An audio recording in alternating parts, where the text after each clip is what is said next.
Hello, dear participants. I can see some of you already joining for today's session. Welcome to this webinar offered by the European School Education Platform and eTwinning. Today's session is entitled eTwinning Stories, and we have for the session of today with us as guest speaker Anita Simac. Welcome, Anita. Hello, Just to Alessia. give you, hello, Anita. Just to give you some information about what will you hear about today, this session is part of a series dedicated to the inspiring stories of eTwinning educators. They're meant to be really like testimonies and personal journeys from educators. And the spotlight will be in particular on some tips for the community, challenges that these educators and today Anita have encountered in their everyday teaching practice, and also inspiring resources that can inspire you and that have influenced their journey as educators. So make sure to have to take note during the session because you will hear about some really interesting contents. We have with us, as I was saying at the beginning, Anita Simac, who is an award winner from the past edition of the prizes, European eTwinning prizes, the one of 2023, dedicated to innovation education, and who teaches mathematics and is also eTwinning ambassadors. Before leaving the floor to our speakers, I would just like to remind you a couple of technicalities. The first one is that this meeting is recorded, this webinar is recorded, and the recording will be published on our official YouTube channel as of tomorrow or the day after. You will find it in a dedicated playlist called Webinars within the eTwinning area, so you will be able to share the recording or catch up with something if you missed anything, or just share it with your colleagues, as I was saying. And the second reminder is to please feel free to use the chat throughout all the sessions. These webinars are particularly engaging if you also interact in the chat, if you make questions to our speakers, if you interact with the resources that she shares. I will be always there, keeping an eye on the chat in case also you have any technical questions or need any support. And for questions that are relevant for the topic of today, we will try, if there is some time at the end of the webinar, to address your questions or address your comments. And that was all from me. So without further ado, I will leave the floor to Anita and enjoy and wish you a nice webinar.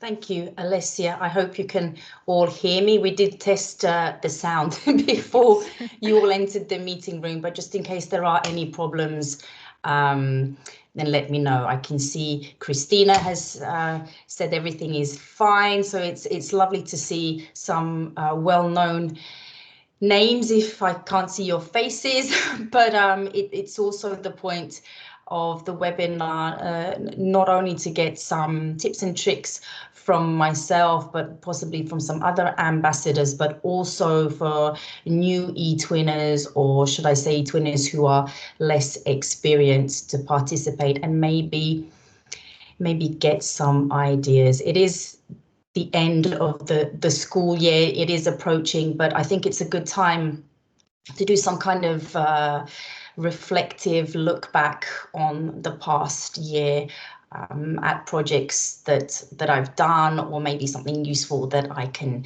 share with you. And I know teachers remember most things, so even if you come away today with one idea or one resource or one person that you'd like to collaborate with, it might be me, it might be someone else in the meeting. That is the whole point of the webinar.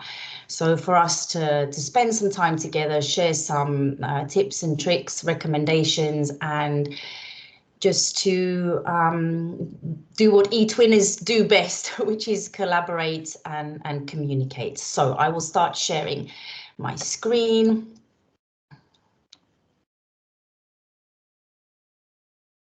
And I'm hoping it will be visible. I have my laptop on my right-hand side, just to make sure that I can look every now and again to see that it's working. But this is part of my eTwinning journey, one of my stories, I would say, because I started with eTwinning. I became a member of the platform in 2016. So I wouldn't say I was among one of the first people that used eTwinning, but I think I'm fairly experienced now. Okay. This is me. I'm not going to read all of this. There's a little bit of text, but usually when I'm asked to do a webinar or hold some kind of presentation, then I put something along these lines just so that people get a general source of information of who I am, where I come from, what my background in teaching is.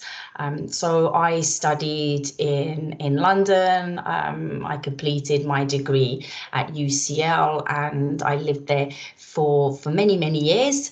But since 2012, I've been teaching at an elementary school in Croatia, in Zadar. And as the mathematics teacher, I have lots of other obligations, not only teaching my students who are from grade 5 to grade 8, but I also head up the Regional Education Centre in Zadar. I love to learn, as I know all of you do, otherwise you wouldn't be here with me today. So I'm a National Geographic certified educator, an Adobe creative educator. I've been a Scientix ambassador for quite a while now for Croatia. And of course, I'm a member and ambassador of the eTwinning community. And my goal, or one of my goals in my teaching, is to connect the subject that I teach, which is mathematics, with lifelong learning. And how do I do this? Well, I try to do this through project and inquiry-based teaching. And in this way, I think the syllabus comes alive to my students. They see the purpose of learning. It gives me great satisfaction in my teaching. So I want to develop my students' passion for summits deep down inside their soul, but I believe that each pupil can find that spark of creativity, and through project work and specifically through eTwinning, this comes alive. Okay, for the beginning, if you have the ability to scan the QR code or go to Mentimeter and enter the code that you see on the screen in front of you, it would be great throughout this webinar if you could just let me know if there are any ways and in which ways has eTwinning helped you in your teaching achievements? Because this was one of the questions that Alessia posed to me when she asked me to consider holding this webinar to talk about the role eTwinning has had in my professional life, though to be honest, it has helped a lot in my personal and my social life, because I've met lots of colleagues who have become friends. So I'm not sure if the Mentimeter is working. If someone could just tell me, or else I will have a quick look at my laptop to see if it's working. Just a sec. I posted in the meanwhile, Anita, the code to insert in order to join the Mentimeter. So participants, you can use the code to join, yes, or you can scan the QR code. Yes. So if you go to menti.com, then it will ask you to enter a code. Your screen will appear as it looks in the middle of my presentation. It'll ask you to enter a code to join, and it's this code 18935539. If Alessia, you could be so kind as to maybe put this code for the Mentimeter in the chat, I would be grateful. So if people join us slightly later on, absolutely, they know Anita, what the code it's is. already Thank you. Perfect. Thank you. So I just wondered, from your perspective, from your point of view, how have you found that eTwinning has helped you in your teaching? Okay, again, as a teacher, there are certain beliefs I have, and as I was thinking about how to make them tangible, how to write them down in just a few sentences, I came up with the following. And I truly believe that this is the case. We all do our best when we have the support and wisdom of our colleagues and peers. Teaching for some can be a very lonely and stress-related occupation, but I think, as is the case with most aspects of life, but teaching is very specific. When you have support from your colleagues and peers, then it's very easy to draw strength and fresh ideas from each other. And this is what helps me personally in my career, interacting, communicating, collaborating, and just listening to what my colleagues have to say. And often I get that spark of an idea just by communicating with them on a day-to-day basis.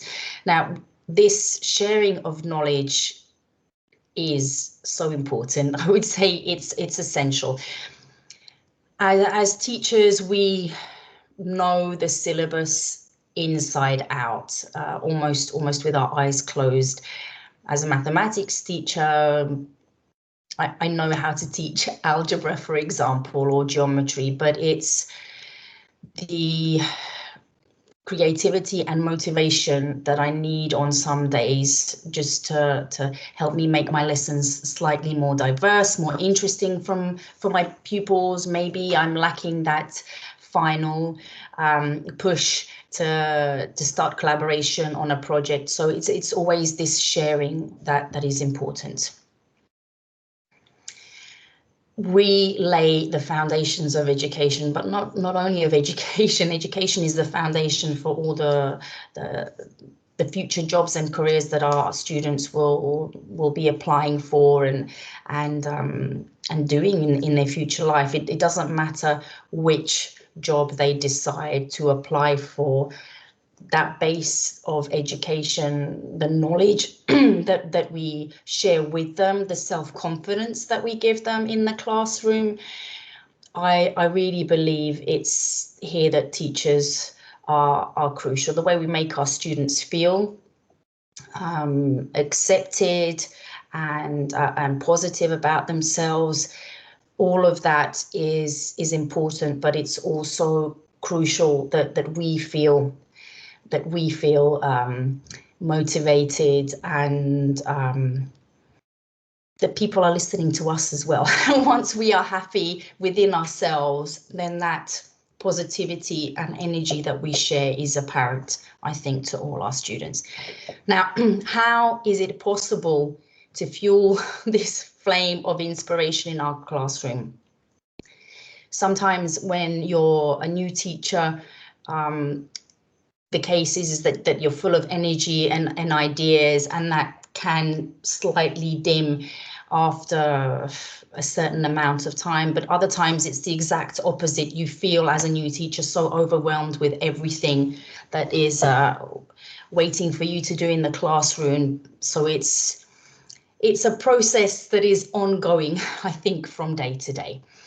I was asked to answer some very specific questions with regarding to eTwinning and my story. So all the questions that I were asked, I will go through my answers. These are my personal opinions. I'm not saying that you will have the same answers. That's why the Mentimeter is very interesting for me to read afterwards, and maybe for us to share some comments in the chat, or if you'd like to turn your camera on. But coming up with only 3 tips is a little bit difficult. So I came up with at least 4. There are some more as we progress throughout the presentation. So what would one of my tips be for the eTwinning community? The platform is no longer brand new, so it has gone through lots of changes throughout the years, and the most recent one a couple of years ago. And I still get a lot of feedback from eTwinners that they're not completely familiar themselves with the platform. So I think this is important. This is one of the main tips, I would say. The platform has so much to offer, and whenever I go and log on, I'm always looking at new areas or areas that I haven't looked at in a while. And I think that would be a really good tip, just to free up some time if you have it in your busy schedules, and look through the resources and guidelines. There's lots going on the platform itself. There is a wealth of information. You can find news, people looking to be partners in a project. There's lots of presentations, groups, and so much more that cannot be explained in a couple of minutes. So go and try and understand what is located where in the platform, and then come back to it when you need something specific. Once you've found a good group, a good team of educators, or maybe you decide that you'll become part of a very specific group, then it's important to, I think, contribute to a group and engage with all the other educators. So there are lots of forums and online events. And as I mentioned before, networking, collaborating, cooperating, and talking to your peers and colleagues, building a strong network is key. So once you have this good foundation of people that you can rely on and talk to, then it most definitely will lead to positive collaborations. And of course, and again, it's this word of sharing best practices. I don't need to tell you, I don't think that it's a good characteristic to be flexible and open-minded.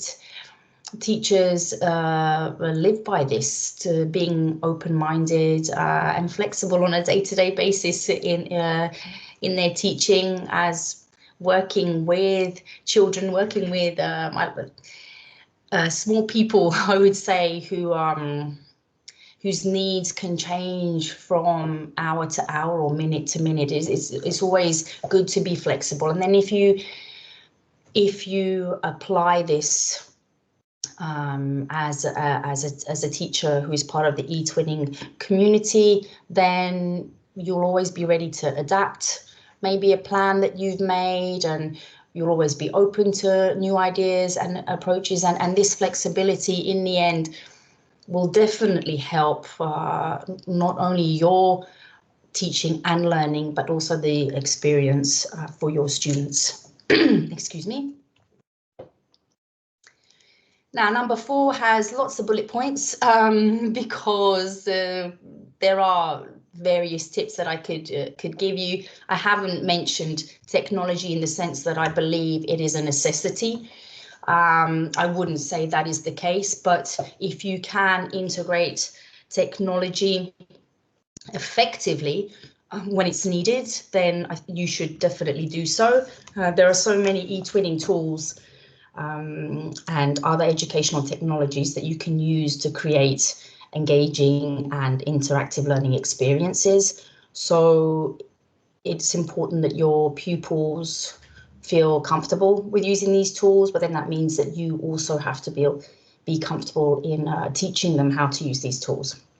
Documenting and reflecting, excuse me, documenting and reflecting again, I think is key, because with all the obligations that we have on a day-to-day basis as a teacher, it's good to keep record, if you can, of your activities, challenges, and what you've done well. And when you go back and reflect on these practices, it provides you with insights for future projects, and I think it also contributes to your personal and professional development.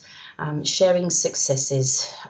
I always love to hear about the success stories of my colleagues. It's very uplifting and motivating for me to hear when someone has done well, someone has made a difference, come up with a really unique idea. I'm not specifically talking about awards. Awards are good. Kind of, it's good icing on the cake once you finish a project. But that is not necessarily what I mean when I'm talking about sharing success. So how has a project made a difference to a child in your class, or maybe to a colleague who has never had the opportunity to participate in a project or hasn't had the self-confidence? So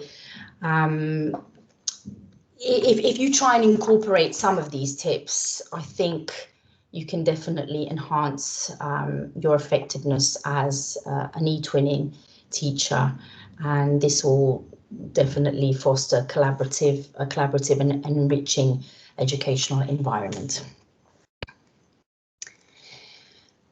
Then the next question I was asked was to discuss challenges that I've encountered in my teaching practice. There are always challenges ahead. As an individual, an adult in today's society, whether it's as a parent or as a teacher, or whatever job opportunity or you have, there are always challenges that face us. And in my professional journey, I think the eTwinning community has helped me alleviate some of them. So these are some of my challenges. The first one, as a teacher, I remember coming into this environment and feeling a little bit apprehensive. And I've spoken to other teachers who said that they felt overwhelmed and isolated. Now, if you find yourself in this situation, you are definitely not alone. Everyone was new at some point, and no one came into this profession with vast experience behind them. That's impossible. But eTwinning provides a platform for you to connect with others, not only with others from your town or your country who speak your mother tongue, but from various other countries throughout Europe. So again, through forums, groups, and projects, it's very easy to share your experiences and to share your challenges, to try and find an answer together. So if you are able to, and I truly believe that you will be able to, if you haven't already, built a supportive network, you become part of a platform where you're always connected. There's always someone online who is ready to discuss challenges or to help you if you're stuck, even if it is for motivation or for ideas. When it comes to professional development stress, now this is a challenge that I think we all faced a few years ago with COVID, and it hasn't completely disappeared. We feel the obligation with the rise in artificial intelligence, all the tools that are appearing, all the documentation that we have to overcome. There's always that feeling that we need to learn more, we need to stay up to date. Does someone know something that I don't know that can help me make my life easier? And if you do have the time, just a little bit, then you can, again, on the platform itself, enroll in courses or workshops or webinars like today, where you're in the comfort of your own home. Just turn your laptop on, and you can, especially with the courses and workshops, you can do these at your own pace. There's no one pushing you continuously, although of course there are due dates to hand in your work, for example, or to do peer assessments, but then that has to exist. If that wasn't there, then the work wouldn't be done at the end of the day. But I think this professional development stress is one that I am continuously aware of, and this year, with well-being being the theme of eTwinning, there have been quite a few webinars and workshops dedicated to this, and conferences where there's been lots of shared materials and handouts, and just various ideas of how we can look after our emotional and mental and physical selves. So you have an idea, you think it's a really good idea, but you need resources from somewhere. How can you make this wonderful plan come to life, this project be a success? And it's often a stumbling block as to where can you find the resources to help you along the way. And because some teachers may feel that they don't have access to a diverse amount of teaching resources, you can find this on the eTwinning platform. Again, this is also a case of becoming aware of all the in-depth knowledge and resources that the platform itself has to offer, whether it's ready to use resources. There are some materials where colleagues have written a plan that you can use to make your own project, or even just use it as the backbone of a project that you want to use to make it come to life, for example. You can find lots of these materials on the platform itself. So there's a lot of successful projects that have been awarded NQLs, EQLs, or various European awards, and those have been shared. So again, there's the YouTube channel of eTwinning, where you can look at videos and maybe just see what resources these teachers use. But I will go into more detail on the next slide following this one. So these are definitely not the only challenges that I've encountered in my teaching experience, but I would say student engagement is another one that is really important to me to overcome when I'm talking about challenges. So how do you keep the students engaged from the very beginning of a project, whether it's completely online or in a blended environment? This can also be very difficult. It's important to introduce innovative and interactive activities where the children are not just continuously given tasks to do that make no sense to them, but where there's a lot of collaboration and working together in transnational groups. That's I think is very important. And when you participate in collaborative projects with schools from different countries, this makes the learning much more dynamic and engaging, and at the end of the day, entertaining for them. So they look forward to undertaking these new activities. And at the same time, their learning. As a mathematics teacher, I always participate in projects or coordinate projects that are maths related. So that there has to be at least one project each year that I decide to integrate with the curriculum of the class I'm teaching that year. And then I just start from there, really. What am I teaching this year? What would be interesting? How can I combine that with something that interests me, that interests the children? So one project has, for me at least, got to be about the subject that I teach. And then it's other considerations that I take into account. What's the annual theme? What are the children interested in? What am I interested in? So it's a combination. I never participate only in one project because my personal interests are very wide ranging. I'd say that was the reason for it.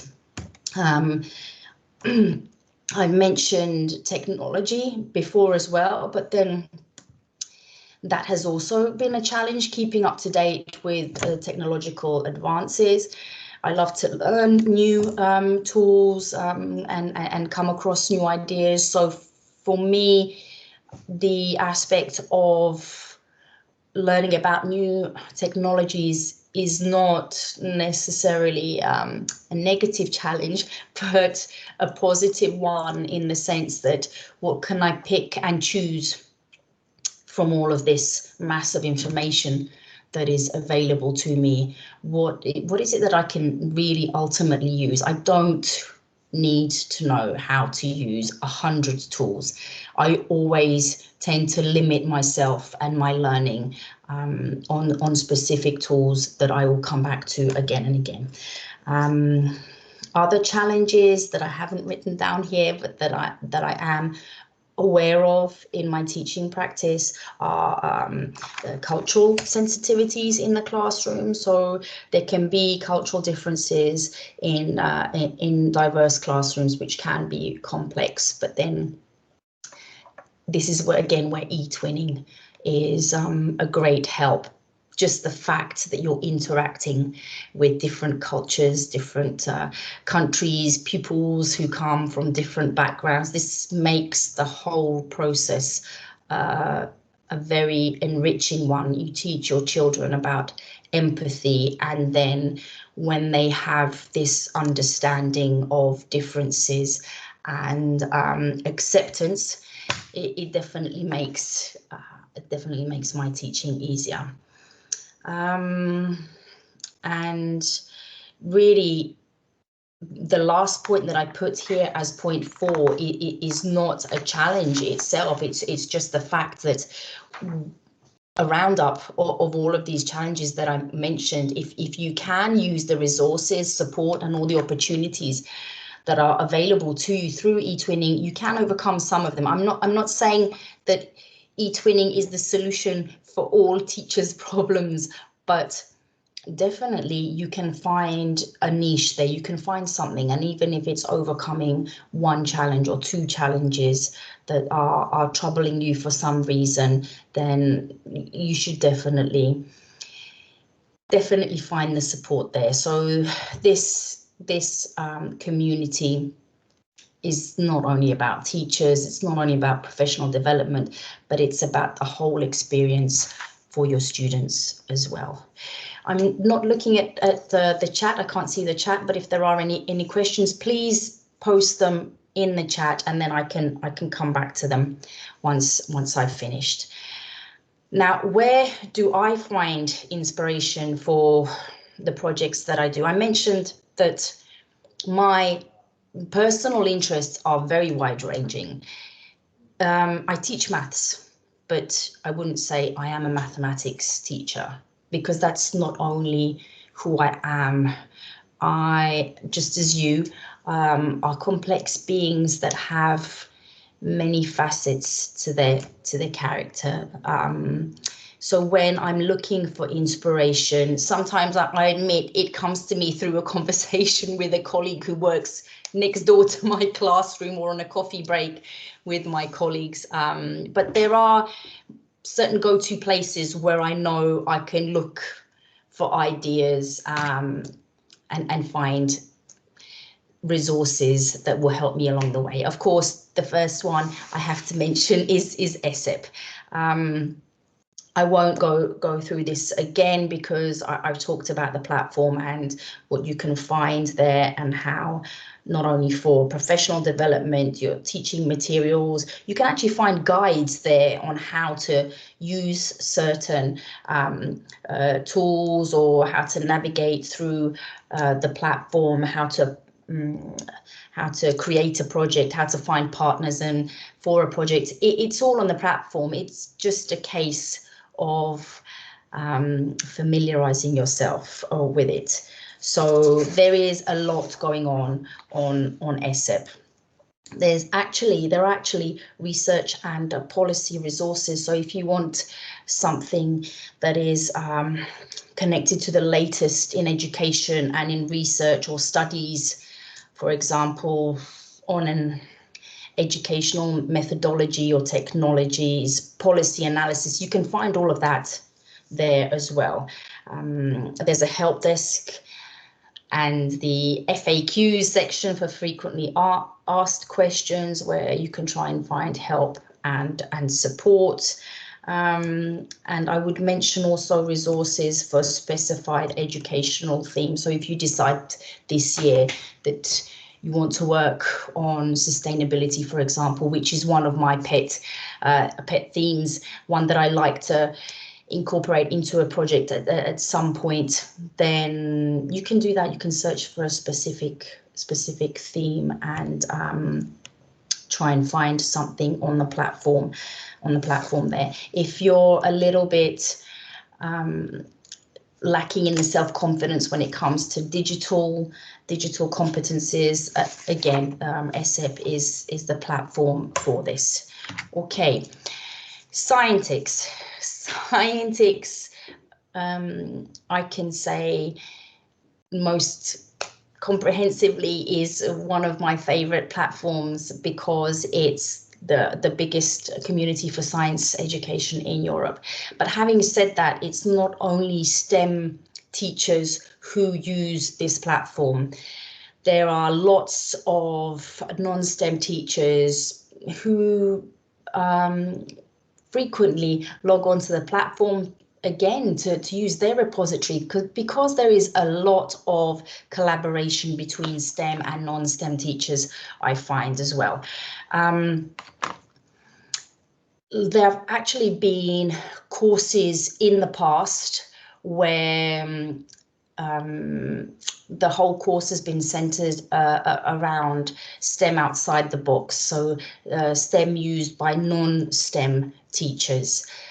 Again, videos, resources. There's the STEM Discovery campaign, which came to an end on the 30th of April.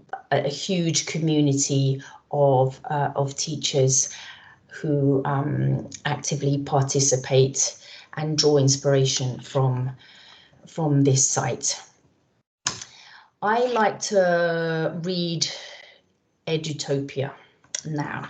What is this Edutopia? I don't know how much experience you've had, or whether you've logged on to the site, but it's actually a website that's operated by the George Lucas Educational Foundation, and it focuses on educational improvement for the under 12. So some of you may be teaching older students, but there's lots of lots of strategies and lots of information that can be found on this website. I actually wrote down, I'm going to read this to you because I didn't take the time to learn this off by heart, but I think their mission statement really resounded with me. So when you log on to Edutopia, this is their mission statement. It says, "We believe that improving education is the key to the survival of the human race. We envision a new world of learning, one where students become lifelong learners and develop 21st century skills. It's a world where innovation is the rule, not the exception. It's a world where schools provide rigorous project-based learning, social and emotional learning. This is, I think, really important. And then access to new technology. It's a world where students and parents, teachers and administrators, policymakers and the people they serve are all empowered with a shared vision to change education for the better. So here the key is working not only with your colleagues and peers, but with a much wider community that includes parents and the local community beyond. So have a look at Utopia if you get the chance. There are others that I wanted to mention as well, the European Schoolnet Academy and Europeana. Here on the next slide, you can see the dashboards for these two websites. The European Schoolnet Academy, lots of courses there on offer. This is a screenshot of my dashboard from yesterday, just so that you can see what is on offer at the moment. From nature-based climate shelters in schools, again, ecology and sustainability, but then there's this online safety course that was really very interesting about media literacy and having a critical approach to the internet. And the one that I just finished is all about empowerment, empowering educators for the next digital decade. This course I found really interesting because it's not about learning new tools, it's understanding what the digital decade is all about, in the sense how much information there is out there and how these tools are used and the background behind them. This was a really great course. On the far right, you can see the dashboard for the Europeana classroom. This is also another one of my favorite websites because I love history, I love the arts, and there are lots of scenarios, blogs and stories of implementation that you can find on this site here. So as a STEM teacher, I've kind of found my niche in this platform, which is not specifically about STEM. It's all about educational resources using Europe's digital cultural heritage. A few days ago, one of my blogs, Stories of Implementations, was published. So again, you have the opportunity to publish something that you've implemented in your classroom, write a blog and read other people's blogs as well. The Khan Academy and edX are two more examples of sites that I use. I don't necessarily use edX to enroll in lots of courses, but just kind of to give me an overview of what's out there, what's going on from a different perspective. But the Khan Academy is a non-profit education academy that provides completely free online lessons and programs. So there's lots of instructional videos and personalized learning that you can use.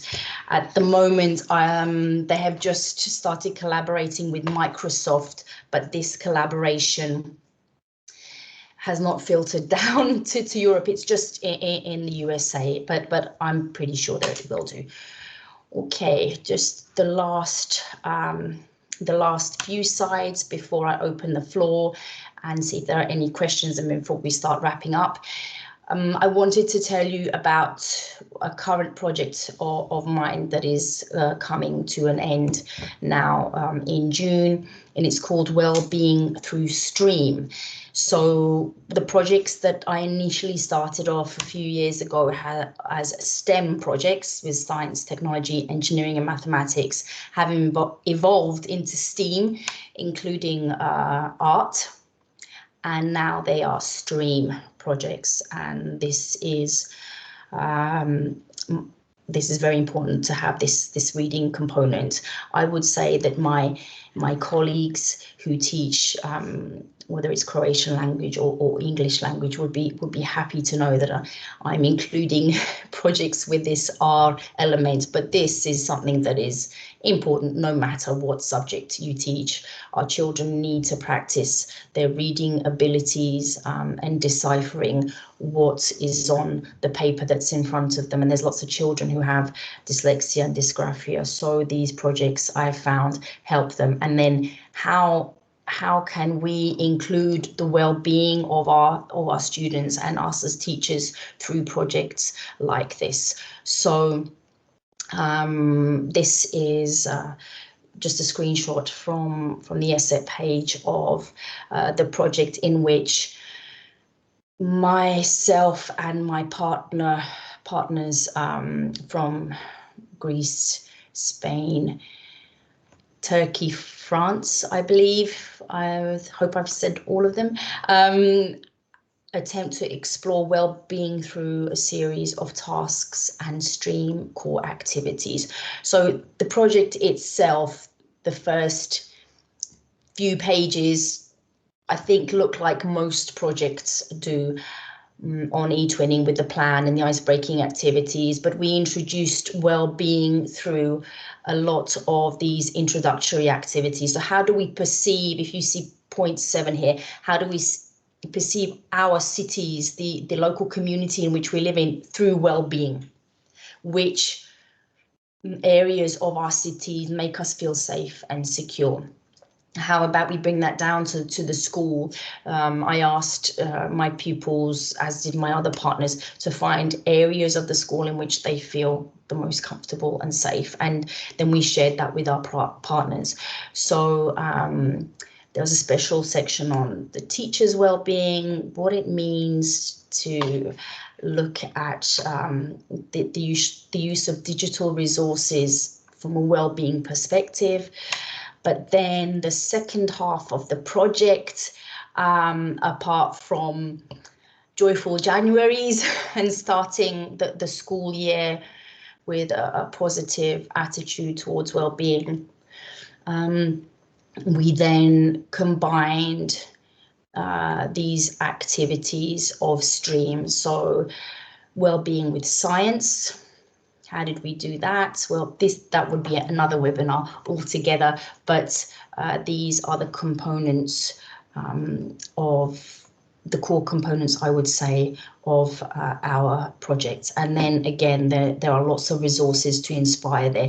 Once the project is finalized, then everything will be available online and it will be open for every eTwinner to see, so you are more than welcome to have a look and see perhaps if you may be able to get some idea for your future references. So everything will be available for you to have a browse of. Okay, I do believe, having a look at the time, that my 45 minutes is up. I'm slightly over, but no worries. I think that's fine. Alessia said we can talk for up to an hour, but I was hoping perhaps if there are any questions to answer them as well. And just to leave you with some of my ideas for future projects that I'm hoping to start, because as soon as one school year comes to an end, I think it's only natural to look back and see what could I have done differently, what ideas have I come across, and maybe I can start those in the autumn. So I definitely am going to start new collaborations with experienced partners, just because this will be one project, at least 1 or 2 projects, just because I'm still finding that I'm learning from these colleagues.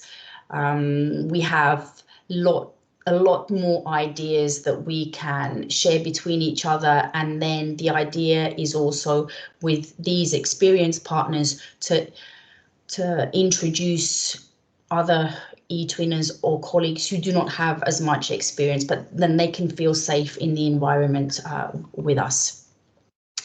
I want to continue to raise awareness on the benefits of eTwinning, whether it's through webinars like this. I hope that to some extent I have managed to do this, but on a one-to-one basis, when you're meeting people face to face, it's much more beneficial. It's easier, and most definitely I think you have more impact with that human contact. So I will continue to raise awareness on all the benefits of eTwinning, but then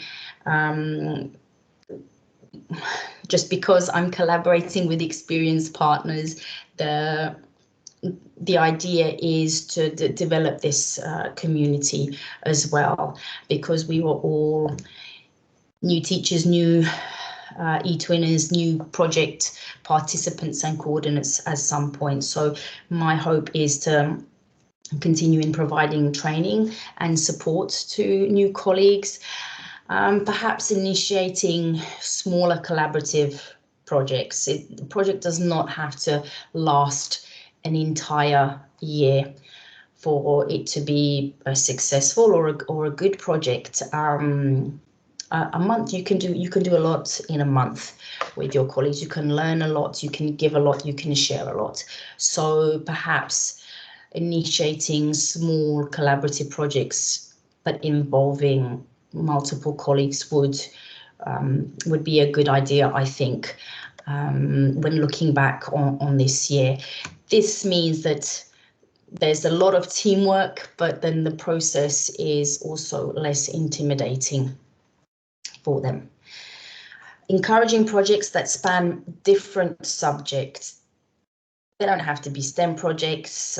I love collaborating with teachers who teach non-STEM subjects, who teach subjects where there's more of an emphasis on social development of children, and collaborating with younger children as well.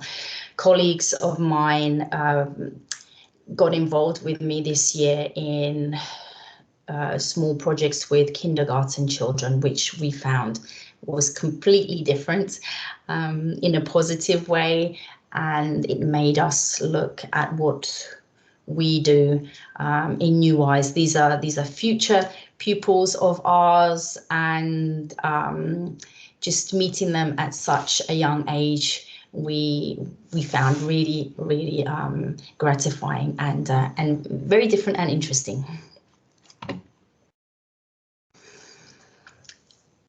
And I think it would be great to establish some kind of mentorship program where experienced eTwinners don't have to be ambassadors, because not every experienced eTwinner is an ambassador. There's only a fixed number of ambassadors per country. So just kind of getting some mentorship programs available at your country's level or internationally. I'm not exactly sure. This is just an idea of mine. I haven't thought it through completely, but I think a mentorship program where we provide, when I say we, those of us who have a little bit more experience can provide some kind of, give some kind of support and a guide to newcomers to make them feel more at ease and involved, and give them the courage to go ahead and try something completely different. So these would be my future plans for the coming school year, even though this year has not come to an end as yet. Okay. In which way? So I've come back to this other slide. I can see some responses on my laptop. Just a second, let me just bring it over to this screen so I can read some.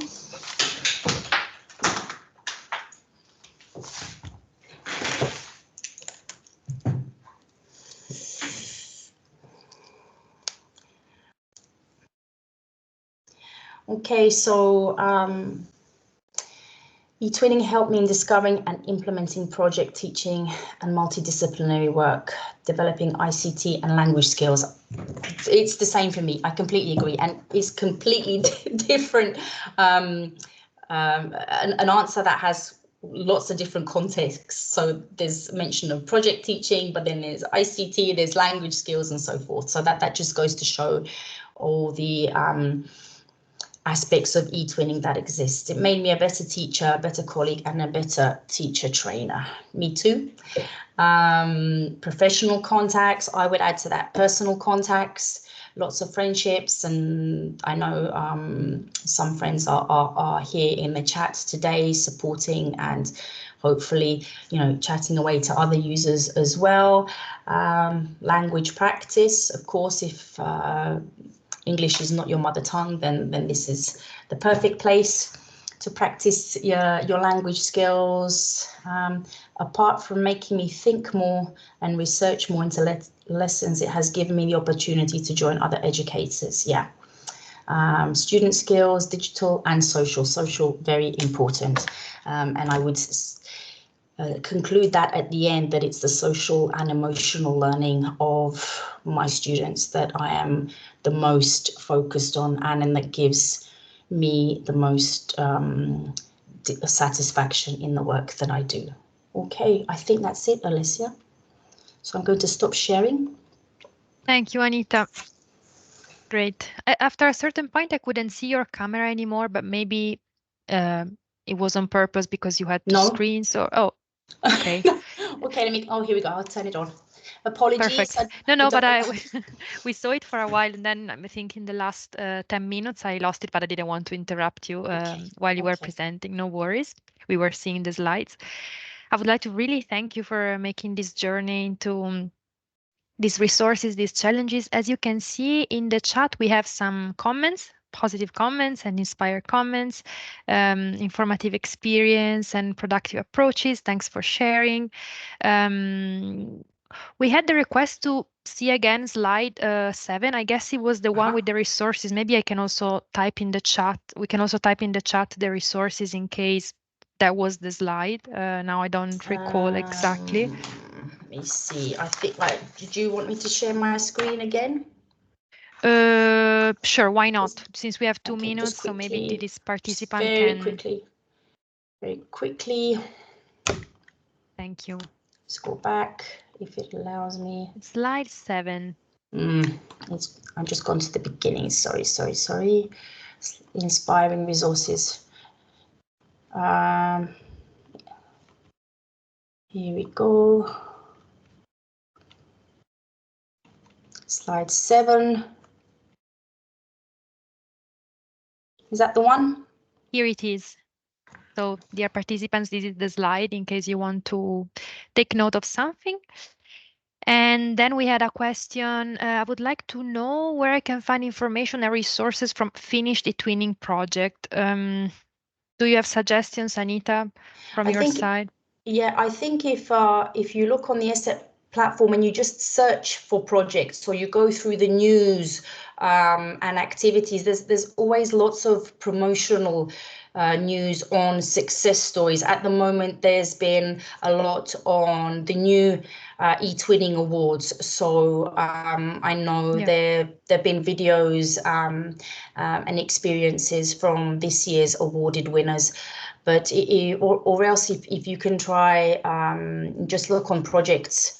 And it will give you the names of projects that have closed, and you can go back and look at them. But they have to be, if you're not a part of the project, if you weren't a participant of the project, then it has to be open for everyone to view, which I was mentioning this one that I'm finishing at the moment, the Wellbeing with Stream I will make sure, as will my other coordinator, that everything is available for people to have a look at and browse. So you just type in the name of the project, yeah. Exactly, indeed. That's a great advice. Also, I would like to add that normally in occasion of the campaigns, we also organize some best practice sharing webinars. Those are some occasions also where you can get to know some insights from finished projects. So as you can see, the other comments are all appreciation for the content of the webinar. Then if it's okay for you, I would wrap up here our session. I would like to thank you again, Anita, for sharing your time with us, your knowledge, your experience. This was really great. And I would like to thank the many attendees that joined us today and to having stayed with us until now, and to hopefully having gained some inspiration for your projects, for your teaching practice. So thank you again. You're very welcome. I just Please wanted to say if anyone wants to get in touch, I will just add my email address at the end. It was on the last slide, but here it is in the Christina is very experienced. She's more experienced than I am. So you can always get in touch with Christina if you like as well. Thank you to everyone who spent their time and shared this past hour with us. I hope you came away with maybe one thought or one bit of advice. Thank you, Alessia. Thank you again, Anita, and bye all. Have a nice evening. Bye. Thank you.